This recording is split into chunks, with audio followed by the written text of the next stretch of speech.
Argentina is the 11th biggest meat-eating country in the world, while Spain is the 12th. And guess where I've studied abroad? Argentina and Spain! Hi guys, my name's Jenna, in case you don't know already, and I'm vegan, in case you don't know already. I love traveling, and I have been studying abroad in Spain, and right now I'm in France. I'm here to tell you that eating vegan is possible wherever, whenever, under any circumstances, so let's get started. Before leaving for Spain, everyone would ask me what I'm going to eat in Spain. Half the people would tell me that being vegan just wouldn't be possible, so I was like, LOL.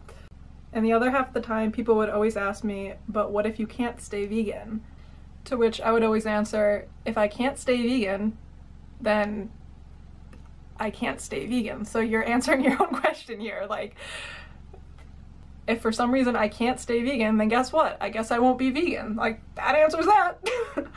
They're saying that if for some reason I don't have any access to anything vegan, I don't have any fruits, vegetables, or grains, or nuts, or seeds, or anything, or bread, or pasta, none of that.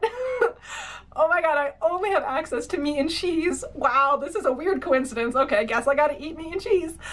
If for some reason I really couldn't eat vegan, like my host mom wouldn't let me, then I would try to stay vegetarian at least. But to be completely honest, being vegan is always possible, therefore I'm never going to be in a situation in Europe where I have to eat meat.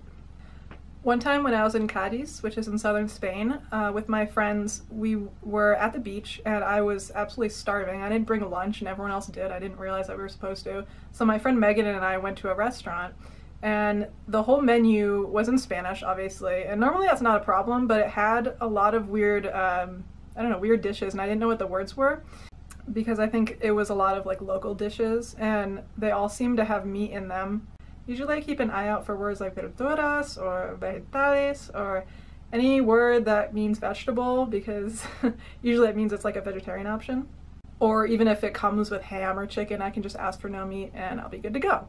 But of course I didn't see that word anywhere on the menu, so when the waiter came over, I just asked him if there were any options without meat. So he pointed out to me a couple options that had meat in them, but the meat could be removed. Even though these options included eggs or cream sauces, I picked that and I said, okay, that's good, can I just have it without the egg? So I ended up picking an option that was potatoes and eggplant with a fruit sauce, which sounded interesting. So I just asked for it without the egg on top, and he was like, so just vegetables? And I was like, yeah. So this is what I tend to do at restaurants where it can be difficult to decipher a menu, or if it's in another language that you don't understand. You can always find a way to communicate with the waiter, and they're happy to help you out. Veganism is always possible. And a lot of people have been asking what I've been eating at my homestay in Spain. I live with one woman and she does all of the cooking for me. She's like my personal chef. It's pretty sweet. And I got really lucky because she's really accommodating with what I eat, and I'm just so thankful that she's willing to cook vegan for me. She gives me so much food. I am stuffed after every meal, like literally on the verge of explosion, but it's all so good, so I'm just like, I'm just gonna enjoy this, and I eat all of it every time, even though I really shouldn't, but it's really good. In Spain, lunch is the biggest meal. For breakfast, they usually just have something small like bread or a couple cookies or crackers with some tea or coffee. And for dinner, they usually just have something small like a sandwich or soup, or even just some cheese and crackers. But she knows I'm American and I'm also vegan, so I eat a ton. So she makes really big lunches and dinners for me, and so I'm just like gorging myself while she's sitting across from me, like popping a couple crackers in her mouth and like making conversation with me, and I'm just like, don't judge me. So an example of a day's worth of food for me would be, for breakfast I usually have like 3 pieces of toast, and I either put strawberry jam on it, or she buys this vegan margarine, and I have tea or juice, and then a couple like of these little tiny cookie things. So really all I have is like bread and tea for breakfast, so that's kind of like my one meal that I don't feel like I'm gonna explode after. But for lunch, she makes me different things every day. So my favorite dish that she makes me is this chickpea and rice dish with like this really good like orange sauce, and it's kind of like Indian tasting. It's really good. She always gives me a side of vegetables, so usually it'll be cooked carrots or fresh cucumber or cooked beets.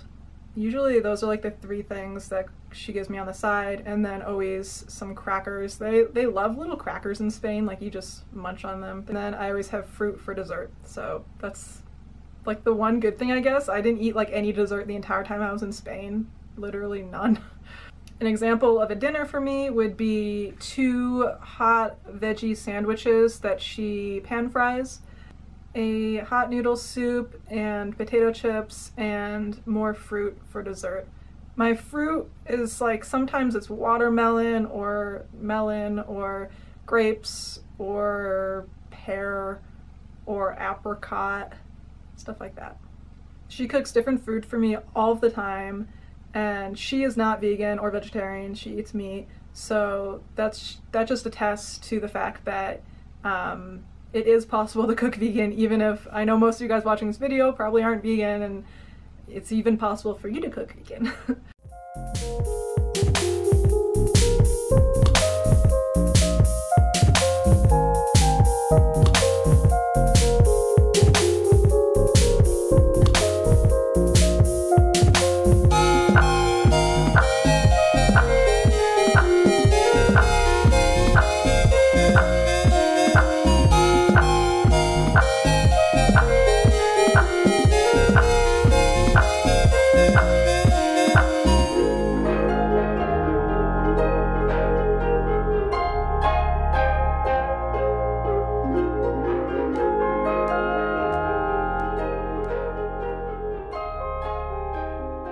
Now, you might just claim I got lucky with a really good host mom that's willing to cook these things for me, and yeah, I'm really fortunate to have gotten placed with her, but I have helped her out in some aspects and given her ideas and taught her how to cook things.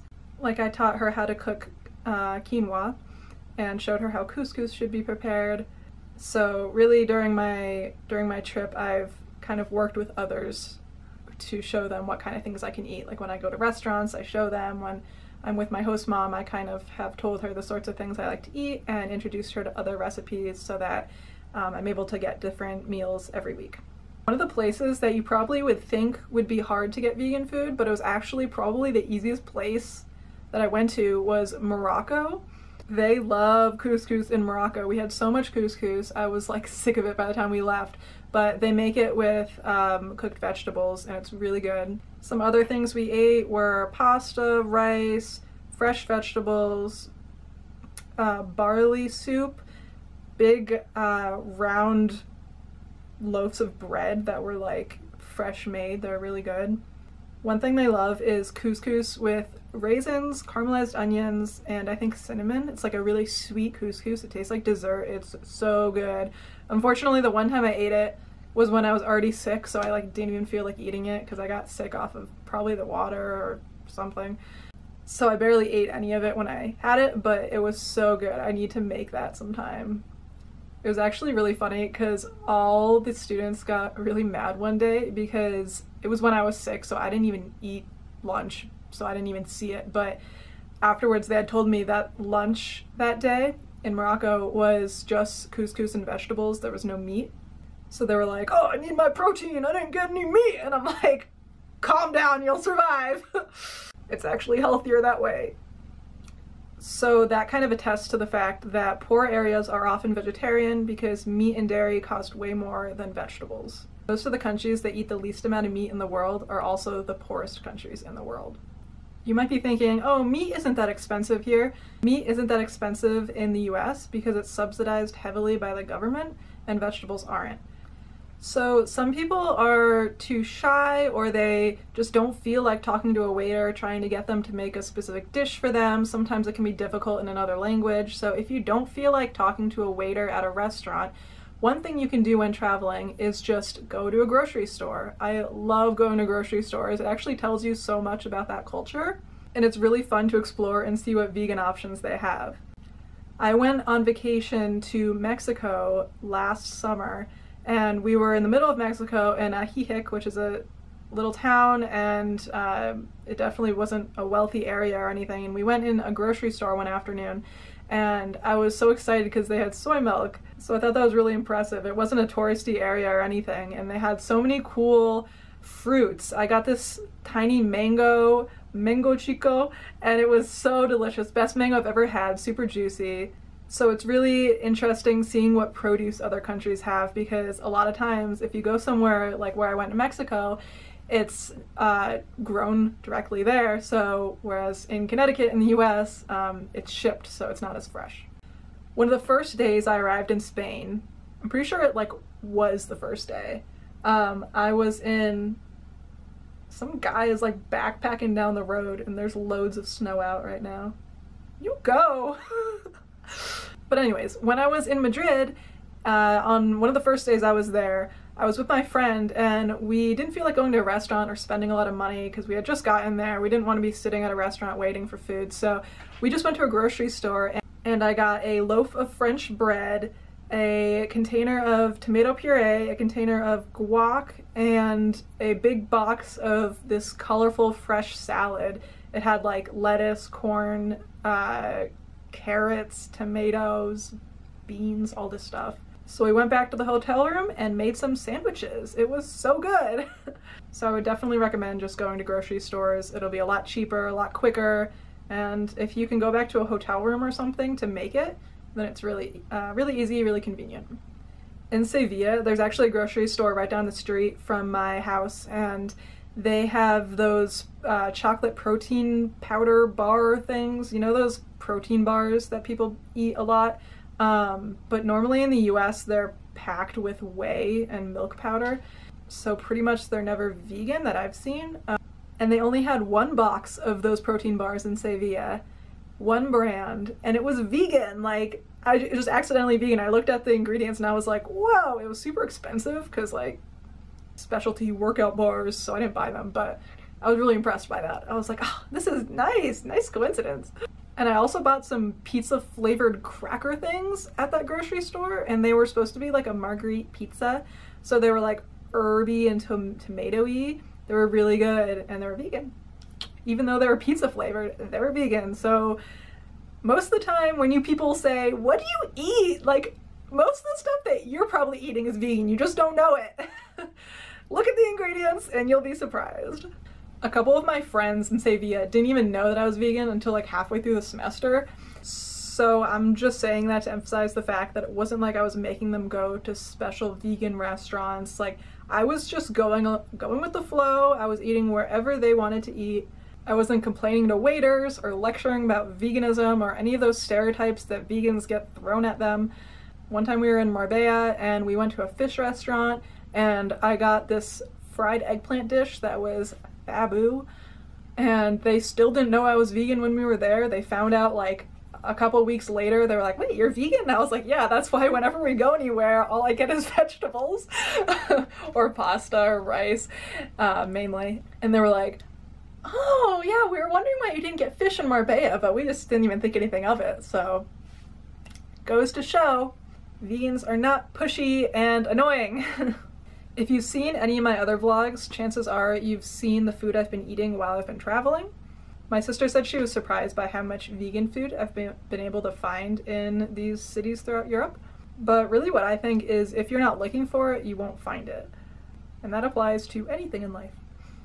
But really, like that train station I went to in Berlin, that little bakery I went to, they had little V symbols next to all of the baked goods that were vegan. And I didn't notice that at first. I noticed it like after I had already bought some things because it was such a tiny little symbol.